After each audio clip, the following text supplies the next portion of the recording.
Hi, I'm Dr. Mike, and this is NFGeeks. This video is an Ask Dr. Mike video, and Ask Dr. Mike videos are response videos to questions that are posted on the NFGeeks forum, where people post questions for me to answer in a video, and whatever question gets the most likes is the question that gets answered.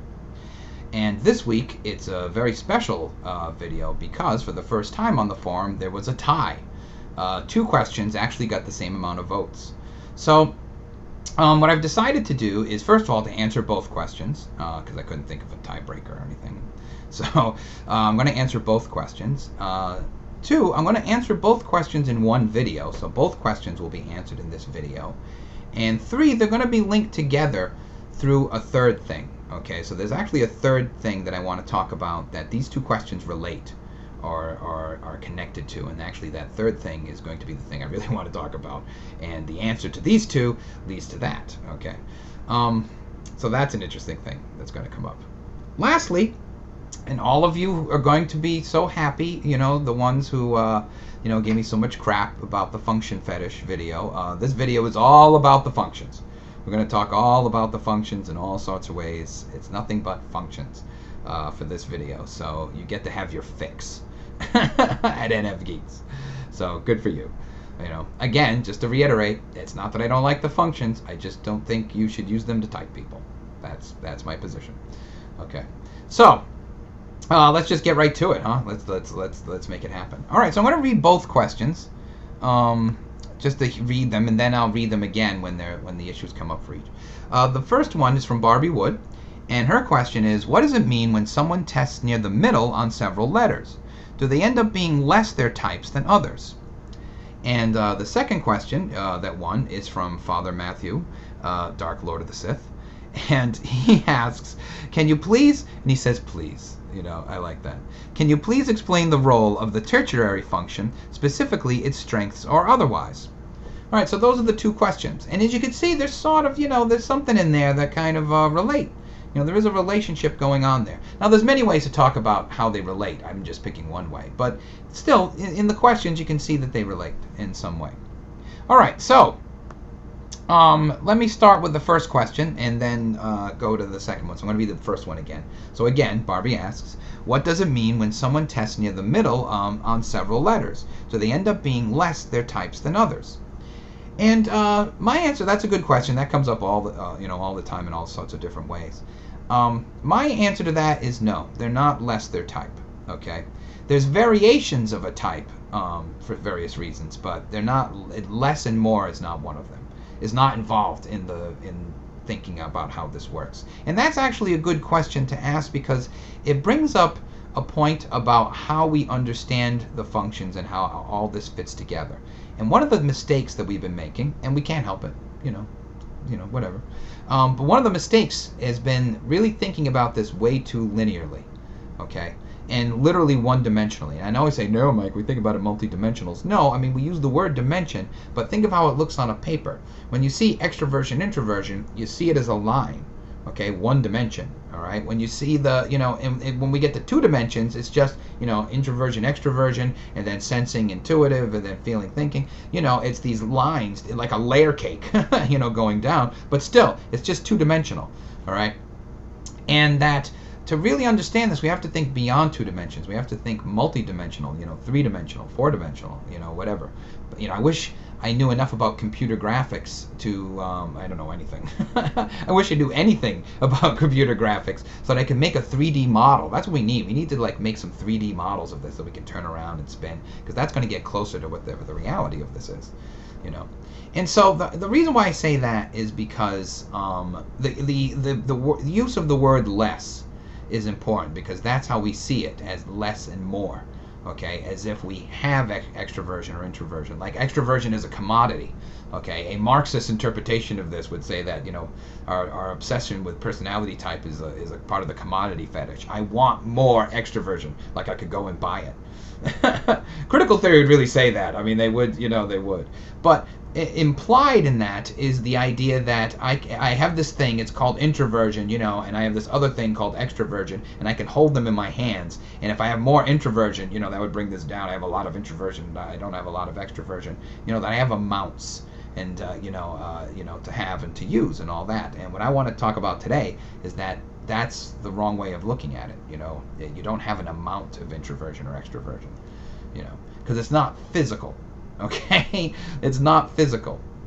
So, so that's the first part of it. Let me answer but I'll answer the question kind of concretely.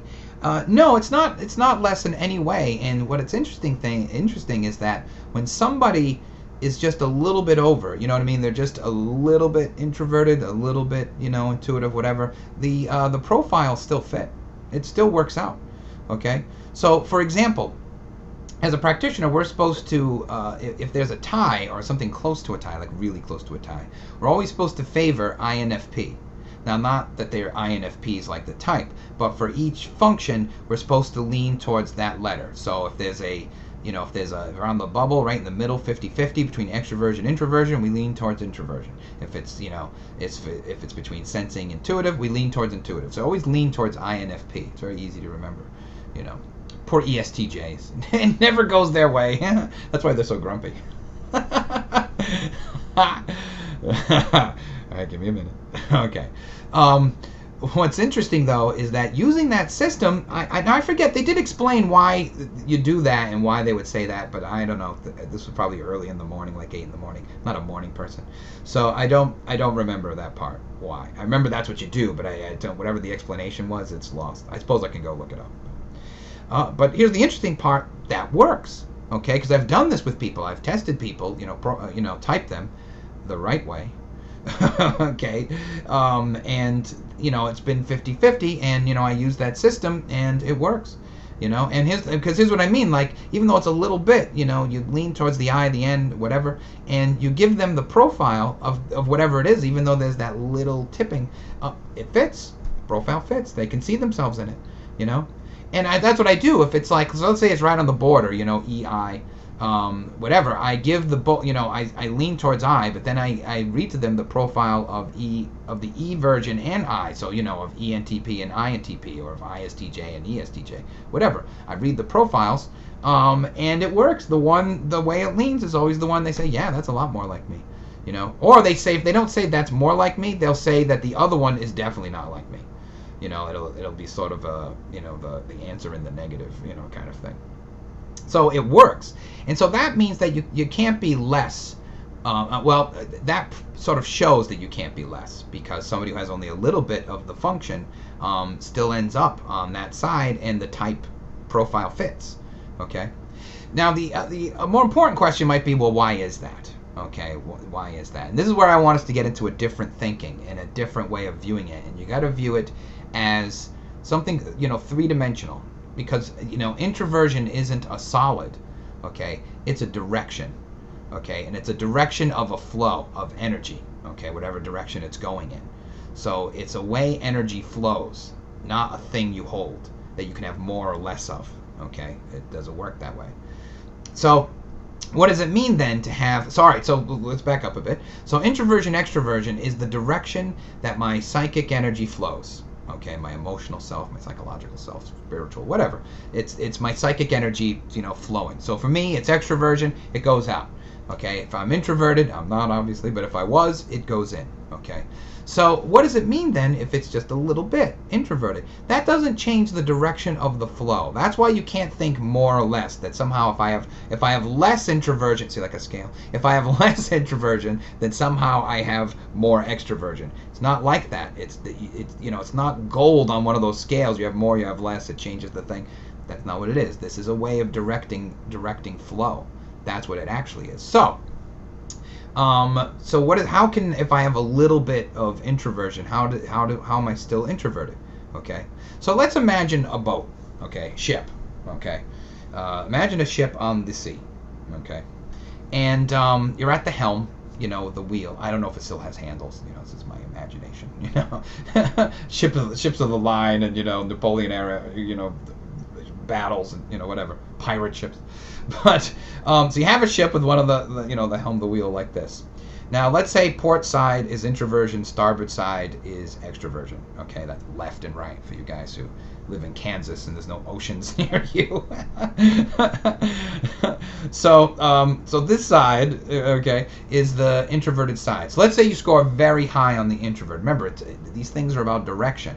So you score very high on the introversion. So that's hard to port. You turn the wheel all the way over till it stops, and then what does the ship do? The ship goes, it turns left. It goes way over. So that's a very strong extroversion because the wheel has been sent all the way over. Now, let's say you only have a little bit of introversion, okay, just a little bit. So you only turn the wheel a little bit, and now you hold it and you stop, okay. Now, obviously, the ship isn't going to bank left the way it did, for the other time, the other introverted ship. It's not going to bank left. But what is it going to do? It is going to keep going left. See, it's going to keep moving. So even though the direction is only slightly over, it still moves over that way. So even if your introversion is a little bit, okay, even if it's just a little bit, your energy is going to go over there. It's going to go in that direction, okay? Even if though it's not going like the other one, like that, it's still going to end up on the left. It's still going to head over. So if you're introverted, it's still going to flow into you. It's going to take a wider, course, so to speak, to get to you, but it's always going to go back towards you. Just like if I turn the ship a little bit to the left, at first you might not even recognize that it's going to the left, but sooner, it turns. It'll eventually turn. It'll go to the left, and it'll still be over where the other ship is that just turned. So that's how it works, okay? So you can't have more and you can't have less. All right, and now here's where we get to some of the stuff I want to talk about a little bit, is that this is why you can't be an ambivert, okay? Ambiversion, being simultaneously introverted and extroverted. That doesn't exist, okay? I know there's going to be a ton of comments all the way down. Yes, it does. I'm an ambivert. No, you're not. No, you're not, okay? Because it's not real, all right? It's not. And I'm going to use this example. I'm going to talk about this near the end more. But here's an example why. Because people think ambivert means I'm both extroverted and introverted. No, if you're an ambivert, then you're neither.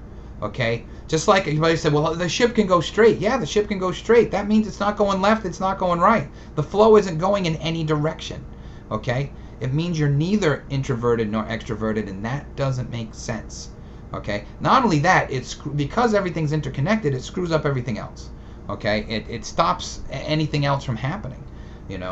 Anything intelligent from happening in terms of understanding what this model does or is or whatever. Okay.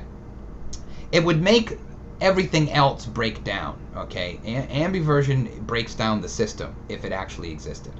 Okay. And it can't exist because there's no way you cannot be extroverted, introverted, because that's what would happen. It would, there'd be a canceling out, not the breadth, the wide range. See, that's how everybody talks about it, and why is that? But that's not what happens. You don't get this wide range. What you get is this middle position that is neither extroverted nor introverted. Okay, and that means you're asleep or something. Okay, it doesn't work that way at all. All right, now, expanding on that, let's get to Father Matt's question, because that connects to this. And the way it connects is that for the system of all the functions to work together holistically, and we have to have a holistic view of all these things, how they're all one thing, not how they're all separate, or how they contribute to one thing. The lack of introversion or extroversion screws up the rest of the system. Okay, and it screws up because everything is interconnected with each other. All right. Again, we think of them as separate things, so the separate things. I think one of the things that have kind of screwed us up in the linearness, even though they're ovals, is those charts where you have the big oval, going, extroverted intuition and, introverted feeling, the ovals, you see them all the time on the internet. You know, it'll say E and FP, and it'll be the ovals, it'll be different colors. I think that's messed this up a little bit, because it doesn't show how the whole thing sort of loops on itself like a Mobius strip. All right, it doesn't show that, you know, because again, we've been thinking too linearly. So let's talk about Father Matt's question, and then I'll link it back up. So his question was, can you please explain the role of the tertiary function, specifically its strength or otherwise? All right, so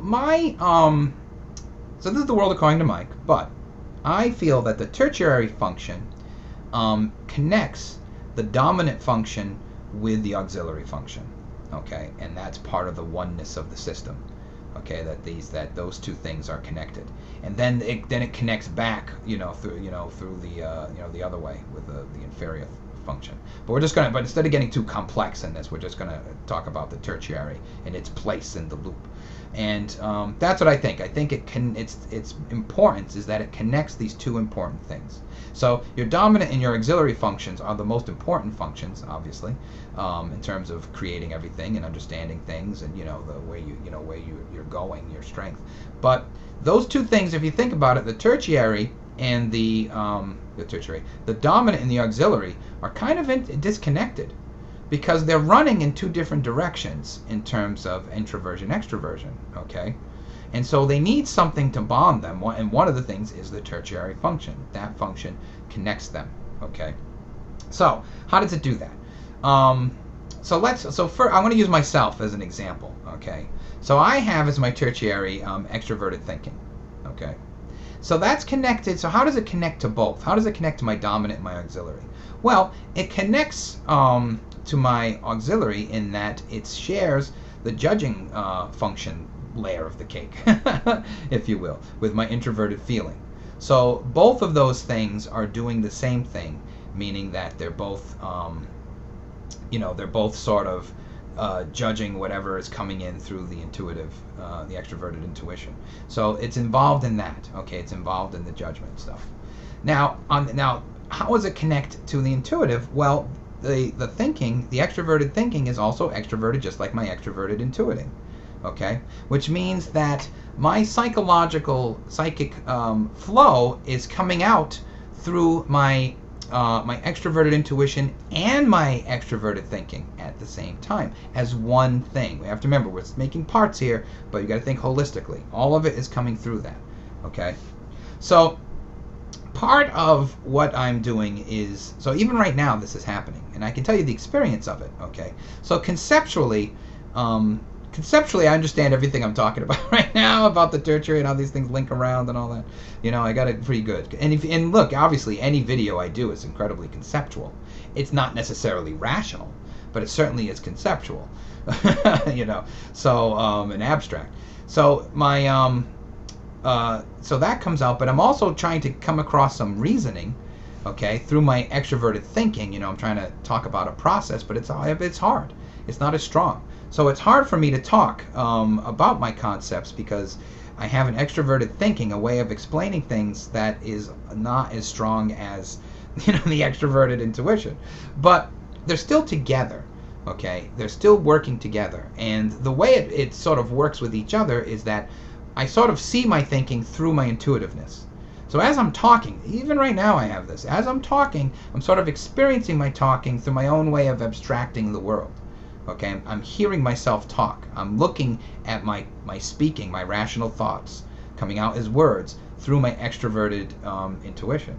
Okay, so I'm always like thinking, and that's why I'm always changing when I talk. You know, you can hear that in the way, even now, you can hear that because I'm self-correcting it. My speaking is sort of logically coming out in a certain way, and then my conceptual stuff, which is looking at it at the same time, is sort of rearranging it as it comes out to match the conceptual stuff.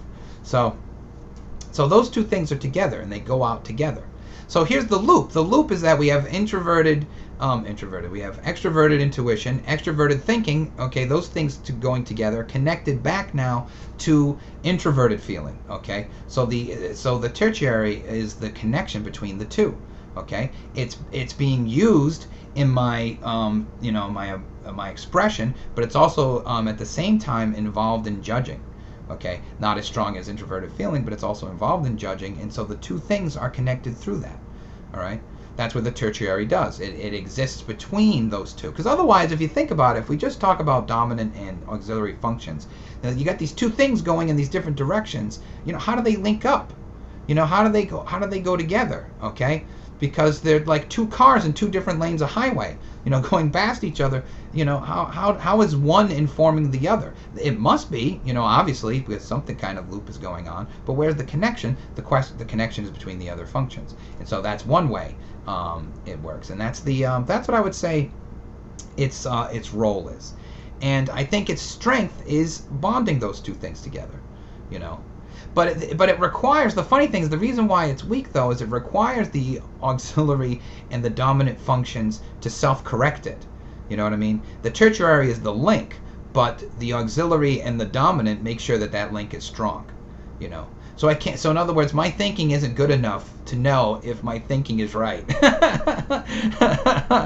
That's true. I think that's true of any NFP, but that's definitely true about me. But I have enough intuitiveness and internal feeling and NFness to judge whether it's right or wrong, or at least to know that it's wrong, and I can't trust it. I can't always tell that it's right, but I always can tell that I don't know, I'm being irrational, I need to hit the brakes. That it can do. So it's corrected through the dominant and auxiliary function. And I think that's a good thing. I think that allows and looking at it that way, we can become less fearful of it, because now it's not disconnected. It's not on another layer of the cake. It's something that's connected in a loop up and around. So all right, so that's my answer for tertiary.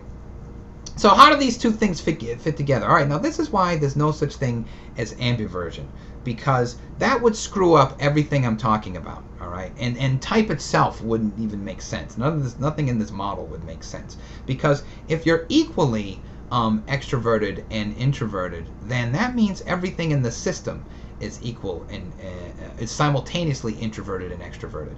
Okay, and that doesn't make any sense. Okay, everything cannot be the same way, the same length. All right, because then you have no, what can your dominant be? What can your, what can your auxiliary be? And you end up being two types simultaneously. If I'm an ambivert, I can't simultaneously be, I would end up being an NFP. Both INFP and ENFP at the same time. I would have all of that at once. That's too dynamic. Okay, that's too much. That's too wide.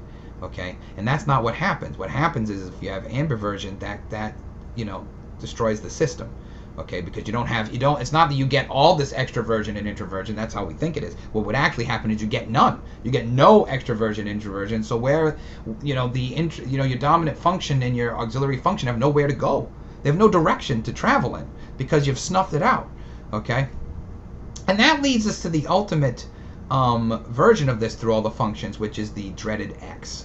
Okay, the X, the INXP, EX, FJ, whatever. The dreaded X. Now, if we're talking about X in the sense of I don't know what this function is, like me as a practitioner, I don't know what the function is yet, so I better think about it. If we're talking about that thing, like we're solving for X, like in algebra, what is the integer of X? Okay, that's not a bad use of it. Okay, that seems right. All right. But if you declare yourself an X, meaning I'm all these things, or I am so dynamic you can't tell, that again doesn't make sense. That screws up the whole system. Okay, there has to be something that's tertiary, and there has to be something that's dominant, whatever. You have to have some sort of thing, because if you don't have that, if you don't have that function down, then nothing else can be explained in the system. Okay. Meaning that, depending on what the X is, determines like what's a tertiary, what's not, what's a dominant, what's not. Okay, it's very, very different. The whole system changes, and because of that, like think of if I was an if I was an ESFP, okay, this is all very different. Okay, it's very, very it connects very, very differently to everything. So things are being connected that normally wouldn't be connected. All right, and everything's and it's specifically that sensing, like extroverted sensing, would be connected to the extroverted thinking. I mean, that's a whole other ball of wax. It's very it's a big difference. So we can't have X meaning I'm all things, because really what it means is I'm none of these things. Okay, we're down to nothing. In the same way that I can't be an ambivert, because being an ambivert means being a nothing-vert, because you get right in the middle. Okay, so let me bring it home then. So the short version for the first question is no, they are not less, because we're talking about directions of energy and not actually having things, and the direction will still go wherever it's going to go, even if it's just pointed a little bit, it'll still go in that direction. So that's that. The role of the tertiary function, I feel, is to link the auxiliary to the dominant as one system. Those three things now become one side of a circuit. Okay, it's much more a larger holistic thing. It links those two things together. All right, and so now, why is this all important? Because these questions relate to ambiversion and X. Okay, you can't be an ambivert, because that would mean you wouldn't have anything, and you can't be an X, because if you're an X, the entire system changes, and you certainly can't be an ambivert with X. I mean, that's crazy. What are you, the Uber type? Your consciousness spans the entire breadth of the human condition? I mean, that can't be. Okay, it just can't be. It's crazy. All right. And so we have to end on thinking about, well, why do we think these things? Okay, why do people, get there? I think that ambiversion and X speak more to people's fears about type and themselves as people, the self, than it does to its theoretical palpability, as a viable construct. Okay, because I don't think it is. I think some basic thought about it says that it can't be true. That it's a non-entity. But people want to be that, and I think that's why people think about it as less more, because I think people might think, well, if I'm more of extraversion, then I'm less of introversion or something, that I'm missing out. Some sort of fear is creating it. So if I'm an ambivert, then I'm all things. I don't have to answer this question. I don't have to think about whether I'm extroverted or introverted. I can just sort of blindly put it to bed. I can sort of repress it even. So I think that fear is involved, fear of the self, and type, and this is why a lot of difficulties with type are related to this. Fear of who I am, and fear of what this system is going to tell me. Okay, I think that's where a lot of this comes from. Same thing from X. Okay, X is that, because most of the time people sort of say, I don't know who I am, but you know what they always qualify that with? I'm both. And that's what they want to be. They want to be both. They don't want to be one or the other. Okay, that sort of tips the hat as to what this is. Okay.